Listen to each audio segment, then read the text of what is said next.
Hi friends, welcome to SP channel. இப்போ நம்ம எது பார்க்க போகிறோன்னா இந்திய அரசியலமைப்பு, அதாவது 10th ஃபஸ்ட் லெசன் பார்க்க போகிறோம். இதில் பாருங்கள், ஒரு நாட்டின் முன்னேற்றத்திற்கு அச்சாணி எதுனா நம்மளோட அரசியலமைப்பு அப்படின்னு சொல்கிறாங்க.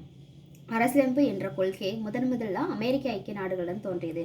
அப்போ அரசியலமைப்பு அப்படிங்கிற கொள்கை எங்கே தோன்றிருச்சு, எந்த நாட்டில்னா அமெரிக்காவில் தோன்றி, யூஎஸ்ஏ. ஓகேங்களா?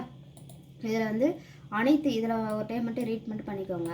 அனைத்து மக்களாட்சி நாடுகளும் தங்களை நிர்வாகத்துக்குள்ள ஒரு அரசியலமைப்பு வேணும் அப்படிங்கிறது கொண்டு வந்தது தான் இந்த அரசியலமைப்பு அப்படின்னு சொல்கிறாங்க.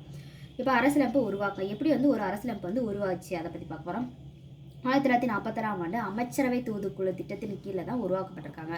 அப்போ எந்த அடிப்படையில் உருவாக்கப்பட்டிருக்காங்கன்னா 1946 அமைச்சரவை தூதுக்குழுவின் அடிப்படையில் அந்த திட்டத்தின் கீழே தான் உருவாக்கியிருக்காங்க.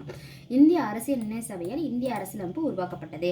இந்த சபையில் எத்தனை பேர் இருந்திருக்காங்கன்னா 389 உறுப்பினர் இருந்திருக்காங்க. அது எத்தனை பேர்னு பாருங்கள், தனித்தனியாக இருந்திருப்பாங்க.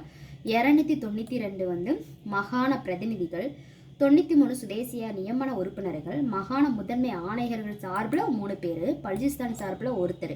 ஆக மொத்தத்தில் 389 உறுப்பினர்கள் இருந்திருக்காங்க.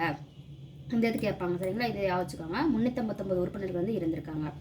இப்போ அதுக்கு பாருங்கள், அரசியல் நிர்ணய சபையினோட முதல் கூட்டம் எப்போ நடந்துச்சு அப்படின்னா 1946 டிசம்பர் 9 நடந்திருக்கும். அதில் யார் தற்கால தலைவராக இருக்கிறாங்கன்னா சச்சிதானந்த சின்ஹா அப்படிங்கிறவர் இருக்கிறாரு, மூத்த உறுப்பினர். ஓகேங்களா? பாருங்க, தற்காலிக தலைவராக மூத்த உறுப்பினர் டாக்டர் சச்சிதானந்த சின்ஹா அவர்கள் தேர்ந்தெடுக்கப்பட்டார். இந்த அரசியலமைப்பை உருவாக்க கூட்டுத்தொடர் நடந்து கொண்டு இருக்கும்போது அவர் இறந்துடுறாரு.